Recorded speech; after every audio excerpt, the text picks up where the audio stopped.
Hello, welcome to Burning Questions. I'm Max, this is Brad. Yo, We have two stories, one fact, one fiction. You, the audience, and Brad are gonna guess which is which. So let's get into these stories. this is going to be absolutely easy. I'm going to be able to guess this straight away, I reckon. We shall see. So on August the 25th, 2010, in Kinshasa. Take one step back. Where the are you? Where is this? Is this actually on this planet? Yeah. A small twin propeller airplane was set to take off to Bandundu, what is a province outside Kinshasa. I think you're going to have to show me a map here. I want to see a map. Okay. I want to see geographical locations. Maybe the viewers want to see that too. We need some sort of context because right now it sounds like you're just speaking words, bruv. Right now I'm already thinking this is not real. Okay. As they were refueling and getting ready to take off, the co-pilots walked into the cockpit and began their system check as all pilots do. As they are doing this, the flight attendants walked up the stairs. She said hello to the pilots and began to prepare the cabin for the passengers. The main cabin began boarding at 11 AM. By 11:30 AM, all 18 passengers began to board and had taken their seats. The flight attendant closed the door and went to the cockpit and told the pilots they were ready for takeoff. It was a standard domestic 1-hour flight. The crew had made the flight dozens of times in the past without any issue. As the little plane made its way to the runway, the flight attendant demonstrated what to do in case of emergencies. Real quick for the viewers, can you just do a quick demonstration of what air stewardesses do? So, ladies and gentlemen, if You gotta do the that's the one. Exits. And then you pull your strap. We have exits located to the front and rear of the aircraft. And if in the case of emergency, if you could walk in a single file straight down the plane. That's good. I don't even know how you do that. By noon, the plane was airborne. Hours later, residents of a town located south of Bandundu remembered looking up into the sky and seeing a small plane falling through the clouds in a near vertical nosedive. Seconds later, the plane crashed into the ground. Luckily, the crash didn't kill anyone on the ground, but sadly the pilots and the flight attendant and 17 of the 18 passengers died on impact. And 17 of the 18? Yeah, so one of them lived. How the did they survive a vertical nosedive into the fucking ground? But the passenger that did survive was put in critical condition and was left in a coma. An investigation was launched into what happened. Very quickly, it was theorized that they must have run out of fuel because when they hit the ground there was no explosion or any fire. But on inspection, this would be proven not to be the case. The black box, which obviously I guess you know what a black box is, right? It's like the audio recording, right? Of the cabin, it records everything that goes on. Yeah. Unfortunately, that was broken and didn't give any clues to what happened.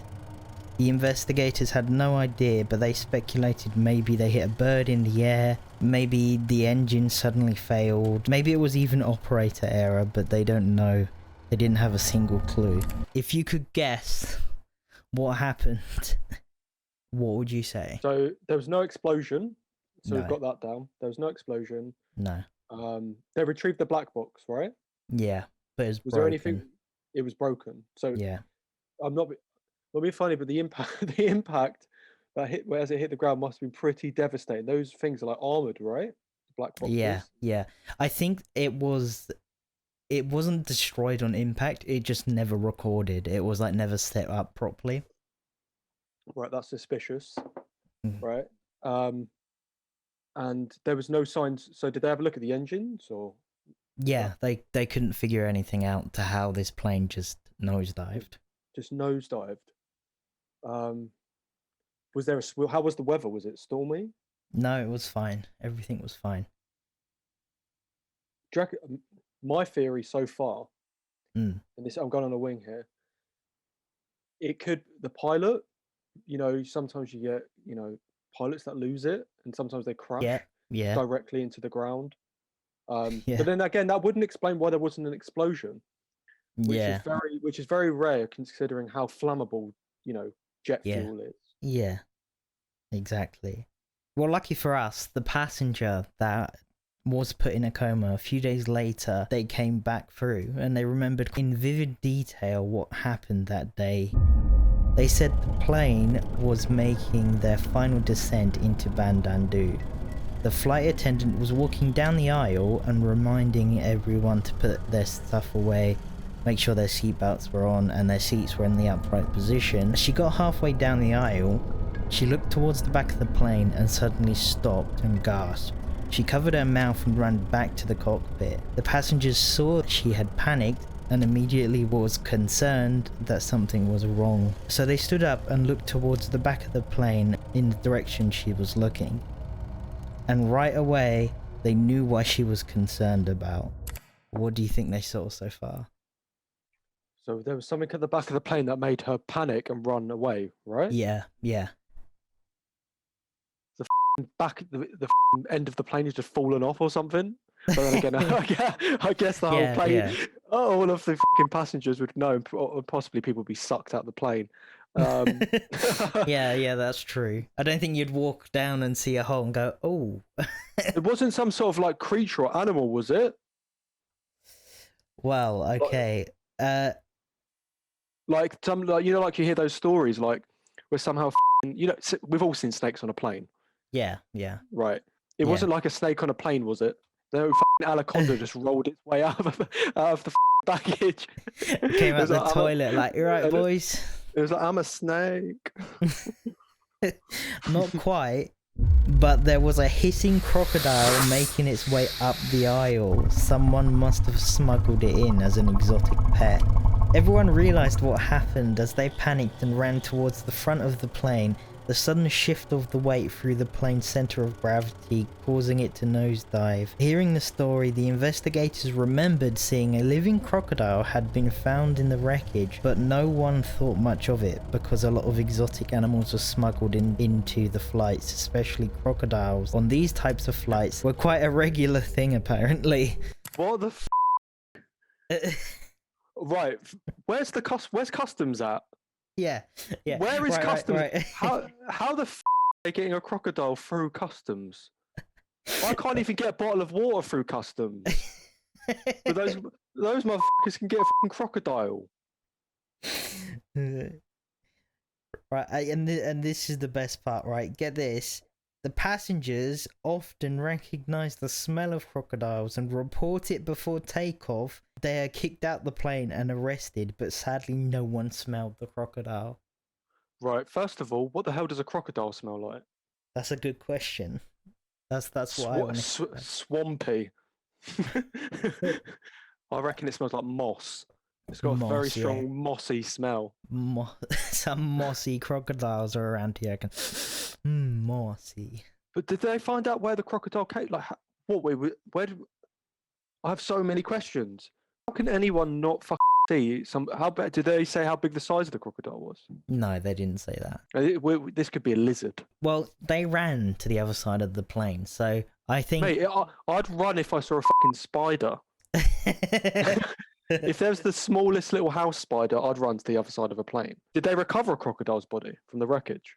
They said they did see a live one around the area, but they thought nothing of it because... What, so the fucking crocodile survived? Yeah, so it lived. It lived this crash. The only survivors was the crocodile and the guy who got put in the coma. To be fair, those crocodiles pretty armoured, didn't they? You have to use armour-piercing round, I think. What, to shoot an alligator? Yeah, I don't think you can just... You couldn't just, fucking... If you punched it, it would... a crocodile... You'd be pretty dumb. You'd be pretty dumb, but also, I think it wouldn't even notice you.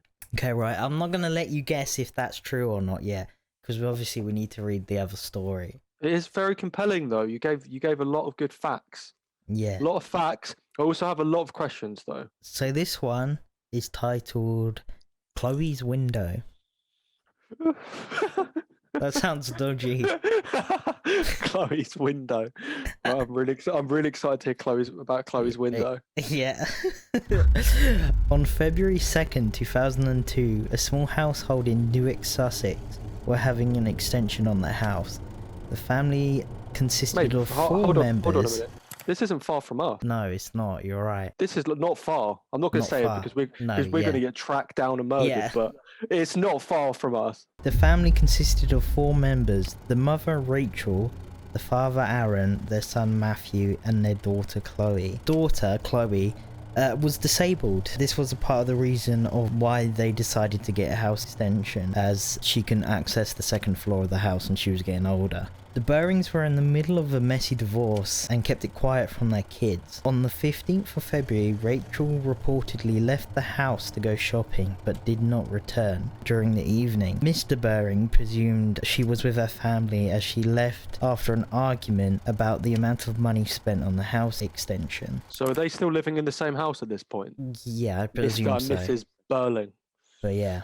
That night, Chloe was having trouble sleeping and called out to her father, saying that she could hear her mum calling out to her from the window, and asked her dad if she was sure that she supposedly went to her sister's for the night. So the mum was calling Chloe through her window? Yeah. What, like going, Chloe, Yeah. calling up? I Well, presume so. If I heard that, straight away I'd think something's wrong. Aaron, in a half-asleep state, stumbled outside of the house where Chloe's window was and had a look about but couldn't see anything. If I had a daughter and she was saying she was hearing something calling her through the window, I don't think I would just look around. I would... There's not a chance in fucking hell I'd be going downstairs. But There's she must no way She I would be was walking out downstairs because she's wheelchair bound, isn't she? Her bedroom was downstairs on the first floor. Yeah, but why is the dad going outside? Oh, what, you expect her to get in her wheelchair and have a look around? No, no. I mean, what I'm saying is, I would not be getting up in the middle of the night and looking outside. If my daughter came up to me and said, I can hear someone calling my name outside my window, I'd be like, fuck off. Right, I've had enough. Leave me alone now. Listen, me and your mum are having a divorce. It's going quite badly. Just go sleep. Yeah, just fuck off. The next day, construction on the extension proceeded as normal, but Rachel did not show up that day either. After a full day of Aaron calling Rachel's phone, he contacted Rachel's sister and asked if she had any idea where she was. The sister had no clue and said the last thing that they talked about was through text about the argument they had. At this point, Aaron contacted the police. Yeah, I think that's the reasonable thing to do at this point, right? Yeah. I mean, I think I probably would have done it off the bat. Your heart would fucking sink in your chest hearing that. Like, imagine like hearing that news. Like, you think your wife or your girlfriend is out. Yeah. Like after an argument, and then for them to turn around and say that they're not there. Exactly. Yeah. Heart-wrenching. I bet he's fucking, yeah. The police started to search the local woods in the local area and suspected shop where she would have gone. That night, Chloe called out to her father and said she had nightmares that her mum was screaming from her window. At this point, Aaron was very concerned. Fucking hell. Yeah, oh my god. Imagine that. That would Do you reckon it was real? What if she actually was screaming out the window? So the following day, Aaron was taken into questioning. It had been 3 days since Rachel's disappearance. The police were looking around the house, while Chloe talked to a policeman in a shy little voice, said, "My mummy comes to me to my window at night and tells me to come with her." If I was a policeman and heard a little girl say that, I think I would just quit. Fuck that. What? That's so scary. Mm. So, I'm not saying she's a ghost, but she sounded like a ghost. She ain't sounding of this world anymore. Poor Chloe. Poor Rachel. Yeah. I bet the dad just sat there like, I just can't deal. Just like. Yeah. I mean, they were in the middle of a divorce. Okay, so he's thinking, easy escape. Yeah, maybe. No settlement. No, exactly. Okay, that is that's a red flag there. That is, we have found a root. The plot thickened. I must admit, whilst reading this, I did suspect. I was like, maybe the dad did something. I did have a hunch. But the thing is, if Chloe was in the house Hmm. and Rach and Aaron, the dad, he's at home, did Yeah. Chloe not see? Where did Chloe see him that evening? Yeah, exactly. That's very true. The policeman was shocked as she said this, but before he could bring it up to anyone, the sniffer dogs had signaled police that there was traces of body or decay outside of Chloe's window. Traces of body and decay, so like bodily fluid. Yeah, yeah. Identified. How did they identify them? What, with dogs? At With first they dogs, got yeah, dogs, sniffer did they? dogs, yeah. Did they identify? I guess they tried to take a DNA sample, right? It says here, they presumed that the body was possibly propped up at some point, but the dogs would not budge or find a trail. But then it came to the police. Underneath the newly concrete base made from the house extension laid the body of Rachel somehow. She must have fallen or been pushed into the foundation as it was setting right under Chloe's window. Builders were all put under investigation, and they said the day before they could hear a phone ringing but could never find the source of the sound. So when Aaron was ringing his wife or ex-wife, those phone calls were coming from underneath the foundation, and the muffled screams that must have been Rachel slowly using her last breaths with the small pocket of air she had left. To this day, this case was labelled an accident. Nah. There's no way that that's an accident. I reckon she was bombed on the head. She was either knocked unconscious temporarily, but like if you fall in cement, right? I know cement's it's thick shit. Yeah, but you're not gonna fucking just lay there and just be like, consume me. Do you know what I mean? No, you're right. You're correct. Take me. You're gonna fight unless she has to be incapacitated. Yeah. To be actually unconscious, not responsive until that. So how long does it take? Question one: how long does it take for cement to set? I guess there's a lot of conditions. Typically, right? Temperature. The thickness, the amount of cement. Yeah, how deep it is square and meter, everything. how deep. Yeah. And but if she must have been in there for some time, right? Yeah. Oh, is it that much? Is there that much for her to? Well, even yeah. No way. That's fucked though. So do they think Rachel was alive as it was cementing then? They don't know that, but that is presumably why her daughter heard these things and they labelled it as maybe it was just a dream. But you know how some people talk when you're half asleep and you hear it in your dream? Yeah. A lot of people were saying, no, she must have been hearing her mum basically suffocating to death. Suffocating, yeah. Fucking hell, that's so... How can you move on from that? Like, if you knew that your parent had died in such like a tragic way like that, how would you even... Do you know what I mean? How can you even go on or like move on from that? It's such a difficult... It must be such a difficult thing to do. Yeah. Was the hospital... Was Aaron further investigated? The father? Apparently it was looked into, but everything came up as inclusive and came up as apparently it was an accident. No, that's crazy. Oh, that's a tragic story. It is pretty dark as well. And I'd never heard that one. So No. you've told me a story, but there you go. It's thrown me. It's a red herring. So I've either got a crocodile or an alligator on a plane. Yeah. Or I've got this gut-wrenching story to decide between. Yeah, you do. It's a tricky one. So let's go through the first story again. Let's try and make sense of this one. Yeah, okay. Okay, let's go for the key points. So people are on a plane, they close the plane door. Yep. So one of the air hostesses went to the back of the plane, saw a crocodile. Yeah. She panicked. Yep. Run to the front, the passengers looked, saw the crocodile, also panicked, and then them moving at a certain point in the air made the plane not aerodynamic, and it caused it to go into a nosedive. Yeah. The plane crashed.